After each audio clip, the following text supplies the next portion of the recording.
이렇게 다시 만날 줄은 몰랐습니다. 얼마나 잘 2주 됐죠? 우리가 금요일에 만나서 칠화탐사대에 제보할 거야 하고 이렇게 얘기가 되고 이들이 카메라 앞에 앉은 건 장밋빛 결과를 약속했던 한 남자 때문이라는데요. 되게 말씀도 잘해주시고 되게 예의 바르셨어요. 인상도 깔끔하고 좋았습니다. 저는 그런 거를 보면서 너무 믿음이 생겼고 진짜 잘해보고 싶다는 생각을 했어요. 지난 5월에서 7월 사이 같은 곳에서 그 남자를 만났다는 사람들. 그냥 지나치기에는 그가 너무나 매력적이었답니다. 누굴까요? 입시 카페를 통해서 알게 됐는데 제일 중요한 시기에 자녀에게 리스크를 남기지 말고 꼭 저를 선택해주세요 하는 그게 저는 되게 와닿더라고요. 이게 서울대 나왔고 우리가 알고 있는 대치동에 되게 유명한 큰 학원이 있는데 거기 출신이고 너무 혹했어요 정말. 얼마나 중요한 시기예요 지금? 엄청 중요한 시기죠. 지금 수능이 60일도 안 남은 상태인데 모든 엄마들이 그렇듯이 여름방학이 다가왔을 때 제일 많이 올리고 싶어 해요. 서울대를 나오고 대치동의 유명 학원에서 강의를 했다고 자신을 소개한 최 선생. 네, 안녕하세요. 김선생입니다. 학부모들의 마음을 사로잡았던 건 그의 화려한 이력만은 아니었습니다. 시범 수업을 들었는데 애도 너무 마음에 들어 하더라고요. 끝까지 간다. 정말 믿음을 줬어요. 애도 너무 업돼가지고 엄마 나 너무 잘할 수 있어요. 이제 그런 얘기까지 들으니까 너무 좋아서 시작을 했는데 게다가 과외비도 경력에 비해 저렴했답니다. 우와. 금액이 어떤 편이에요? 뭐 시세가 있나요 진짜? 근데 솔직히 그 정도 명성이고 그런데 5만 7만 원이잖아요. 너무 5만 원, 7만 원? 네. 네, 그러니까 혹할 수밖에 없어요.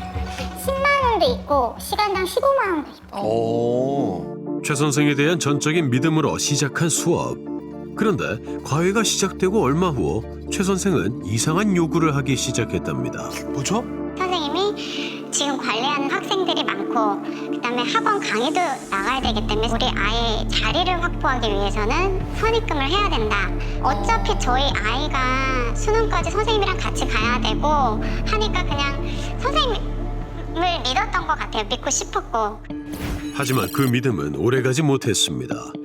선입금을 받자 수업의 질이 점점 떨어졌다는데요. 영상이 찍힌 날도 원래 3시간 수업이었는데 1시간 일찍 수업을 마쳤다고 합니다. 어? 그런데 문제는 그뿐만이 아니었습니다. 선입금을 해주고 나니까 노쇼가 너무 잦아지고 계속 노쇼하지 마세요. 와주세요. 몇 시부터 몇 시까지 지금 오고 계시나. 그리고 지금 시간을 다 보냈던 것 같아요. 무슨 핑계를 대면서 안 와요? 저는 통풍이 갑자기 와서 오늘 하루 입원을 해야 된다. 그리고 수업 1시간 전엔 지갑을 잃어버렸습니다. 그리고 갑자기 몸살이 났습니다. 아유, 앞에 수업 시간이 너무 길어져서 제가 늦을 것 같습니다. 수업을 못한 이유가 너무 다양한데요. 아이들이 기다리고 있었을 텐데요. 그러니까요. 게다가 수업 시간을 잊어버리는 일도 잦았다는 최 선생. 네? 아, 저런 이유가 뭘까요? 보충을 약속했지만 그마저도 잘 지켜지지 않았답니다.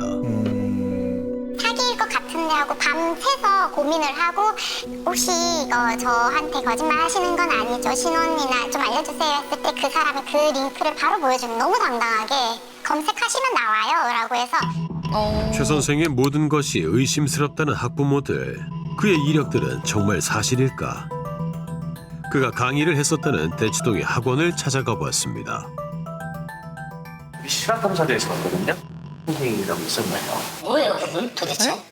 씨요. 그분이 그러니까 여기에 강사로 계셨잖아요. 그 예전에 있었던. 저희도 요즘에 이분 때문에 계속 문의가 들어오는데 저희는 수업을 안 하니까. 아하. 오래전에 최 선생과의 계약이 종료됐지만 계속 걸려오는 항의 전화 때문에 학원도 답답하기만 하다는데요. 그가 다녔다던 대학교에서는 어떤 이야기를 할까?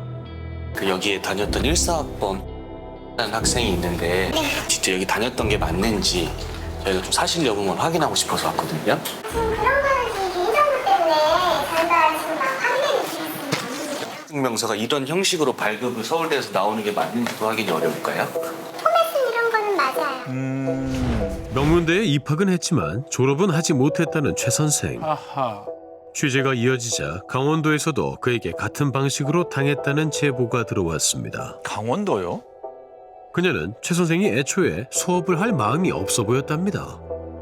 첫 수업에 갑자기 아프대요. 그러면서 수업을 1시간도 안 남은 상태에서 문자로 수업을 취소했어요. 아프다고. 그리고 두 번째 수업은 늦게 왔어요. 그리고 세 번째 수업은 수업 날인지 몰랐대요. 똑같네요, 핑계가. 그래서 제가 예. 너무 화가 난 거예요. 수업이 제대로 진행되지 않자 최 선생에게 강의료 환불을 요구한 학부모들. 그런데 선생님 환불 안 해주시면 민사형사를 할 거다. 돈 얼마 안 되니 빨리 환불해 주세요 라고 보냈어요. 그런데도 연락이 없어요. 그냥 전적해버린 거죠. 몇 개월 사이 발생한 피해자만 5명, 피해액만 1,800여만 원에 달하는데요. 금전적인 피해보다 수험생들을 괴롭게 하는 것은 최 선생의 태도랍니다. 우리나라에서 고3 수능이 얼마나 중요한지는 모두 다 아는 사실이잖아요. 저희가 지금 피해 때문에 이런 게 아니에요. 그 급박한 상황에 처해 있는 학생들은 그 시간이 너무 귀해요. 귀하죠. 그렇습니다. 고3이라는 특수성이 있는 아이들만 노려서 똑같은 패턴으로 이렇게 계속 사기를 치고 있거든요. 너무 악질적이지 않아요? 2년 전 최 선생에게 과외를 받았다는 박성원 씨. 그에게 최 선생은 특별한 사람이었답니다. 20대 때 젊은 나이 스터디라는 이제 거대 사교육 기업에 들어가서 강사로서 성공한 삶을 살고 있는 본받을 만한 점이 많은 사람이라고 생각을 했었죠. 군대를 전역한 후 다시 수능을 보기 위해 열심히 일을 했다는 성원 씨. 네, 살이 10kg이나 빠질 만큼 밤낮 없이 열심히 일했다고 합니다. 목표한 금액을 모은 후 공부 계획을 짜던 그는 수능 커뮤니티에서 익숙한 이름을 발견했습니다. 제가 약점인 수학에 관해서 과외를 구해야겠다. 과외 강사들을 제가 이제 다 물색을 했는데 그 사람이 과외 강사로 이제 그 과외 모집 글을 올리더라고요. 고3이었던 2019년 제가 이제 배치학원에서 이제 대학원에서 처음으로 일단 수업을 들었었어요. 그때 이제 알게 되었고 굉장히 만족스러웠어요. 단가라는 과정에서 머릿속에 잘 주입이 되게 얘기를 하는 그런 능력이 있더라고요. 그때부터 이제 시작을 했죠. 재수를 하여 서울대에 진학했다는 최 선생.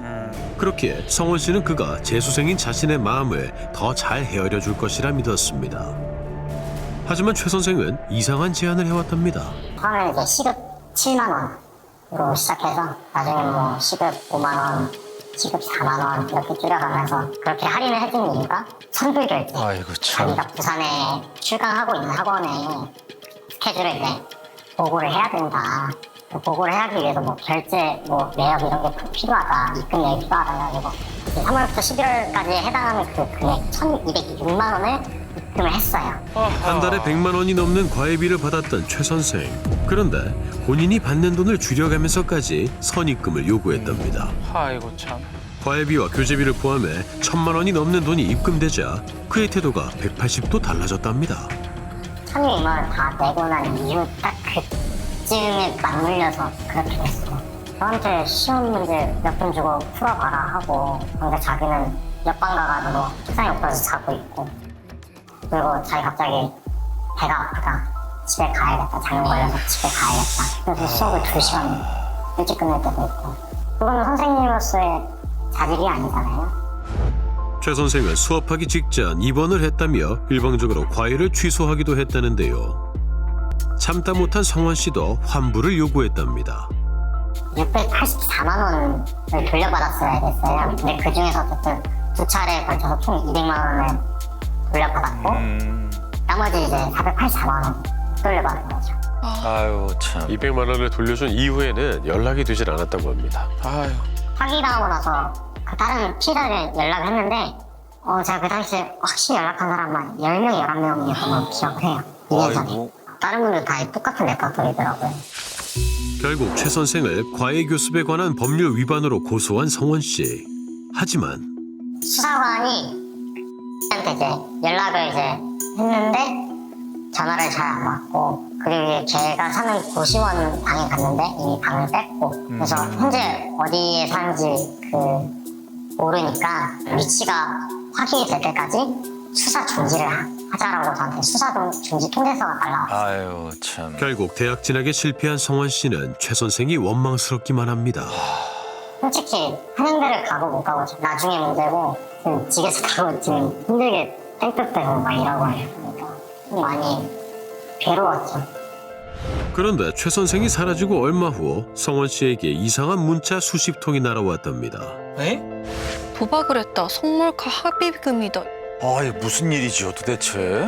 사채업자 통해서 돈을 빌렸나 봐요. 빌리고 점수를 줬나 봐요. 니네 개인정보 다 유출하겠다.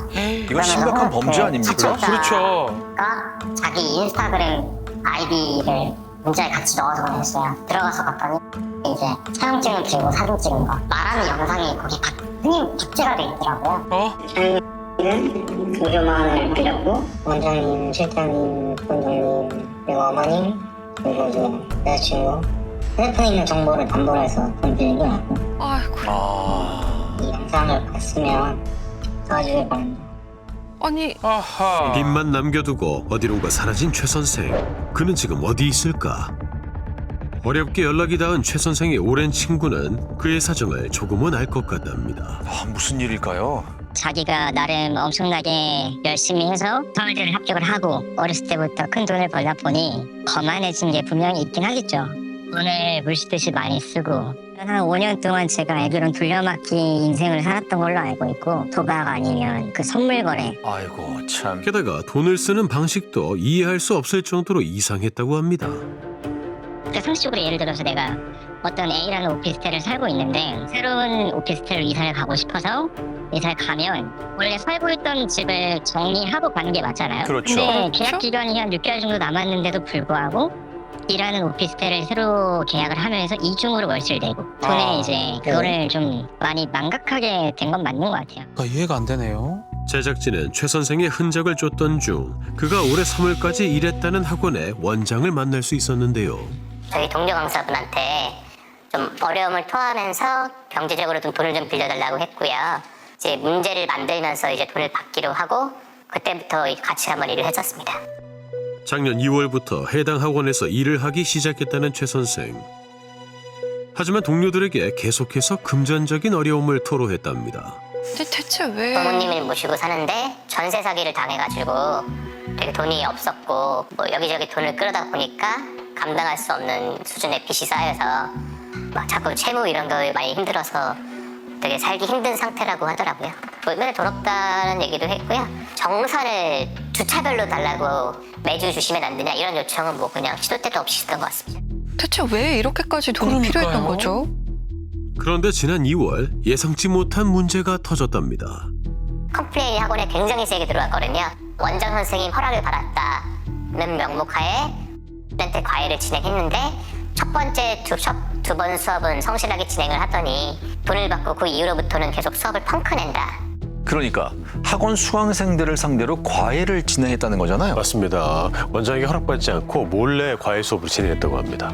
그때부터 이제 그 선생님한테 수업을 듣는 애들을 되게 전수조사를 했거든요. 4명에서 한 7명 사이 정도 추가 피해자가 나와서 그날 바로 이제 전화를 해서 만났죠. 죄송하다는 말만 남긴 채 또다시 잠적한 최 선생. 그의 행동을 이해할 수 없다는 동료 강사들. 그 많은 돈을 어디에 썼는지 궁금할 따름입니다. 왜 최연소로 스카우트 되신 거예요? 와, 저 사람 진짜 실력 좋구나. 강사님들 강의하는 거 보면 저 사람이 대충 얼마 벌겠다가 대충 보이잖아요. 못해도 연 2억 원 벌 것 같은 거예요. 월 수입이 선 넘을 때도 있었고 해서 돈을 그래도 괜찮게 벌었었습니다. 돈을 어디다 썼는지는 진짜 모르겠고 술을 마시는 성격도 아니고 담배를 피는 것도 아니고 뭐 그런 유흥을 하는 것도 아닌 것 같고 저는 그게 굉장히 의문이에요. 도대체 최 선생은 지금 어디서 뭘 하고 있는 걸까? 제작진은 최 선생이 자주 나타난다는 곳을 제보받아 그의 행적을 추적했습니다. 만날 수 있을까요? 안녕하세요. 서울 MBC에서 왔는데 사람을 찾고 있어요. 시라고 뭐 사기다. 9월 8일이요. 많이 오는 나라. 이제 400시간 더 사람. 400시간? 혹시나 오시게 되면 저한테 전화 한 번. 혹시 다른 지역의 PC방에서는 그를 만날 수 있을까? 혹시 마지막으로 언제 왔는지 마지막으로 오셨던 게 스타기는 스타일로 넘어갈 때 새벽 한 4시쯤이었어요. PC방을 많이 가네요. 이날도 10시간 넘게 게임을 하다가 갔다고 합니다. 지금 게임을 할 상황입니까? 이해가 안 됩니다. 그가 지내고 있다는 고시원도 찾아가 봤는데요. 누굴 찾고 있는데요. 라는 사람이 있나요? 연락 두절 정리했어요. 월세도 다 안 내고 왔어요. 그러니까 정리한 게 6월 4일이에요. 집이라고 할 것도 없어요. 다 쓰레기. 그러니까 자기 집은 챙겨갔다는 얘기예요. 이미. 이분 오래 살다 가셨어요? 3월 16일에 들어왔어요. 3개월. 잡힐 듯 잡히지 않는 최 선생. 어렵게 그의 가족과 연락이 닿았습니다. 네. 과연 최 선생의 행방을 알고 있을까? 어떤 입장일까요? 분당에 이사 갔다라는 말까지만 들었어요. 작년에 한 번 봤을까 기억도 안 나지만 금년에는 아예 못 봤고 그냥 말로만 이제 들은 거기 때문에 분당에 있는 걸로 저는 알고 있었거든요. 그렇다면 최 선생이 말한 전세 사기는 정말 있었던 걸까? 집을 팔고서 좀 다 사기라기보다는 돈을 다 거의 날렸어요. 그래서 이번에 제가 수급자 신청을 했거든요. 지금은 재산이 거의 없어요. 거의 뭐 쌀도 떨어질 정도로 됐는데 도와준 것도 있긴 해요, 조금은. 씨가 네. 입장을 묻기 위해 수차례 연락을 시도했지만 연결이 되지 않은 최 선생. 어렵사리 메신저를 통해 그의 이야기를 들어볼 수 있었습니다. 성범죄는 없고요. 그 부분은 사채에서 협박하기 위한 피싱 문자입니다. 먹튀 목적으로 과외했다는 주장은 경찰에서 판단할 문제라고 생각합니다. 그런데 최 선생은 제작진에게 조금은 황당한 부탁을 해옵니다. 네. 제가 매월 해당 금액을 PD님께 전달드리면 이걸로 비율에 맞게 변제해 주십사 합니다. 조금 오래 진행되는 변제안일 수도 있으나 저한테는 이 부분이 최선이고 과외와 수업은 더 이상 하지 않을 생각입니다.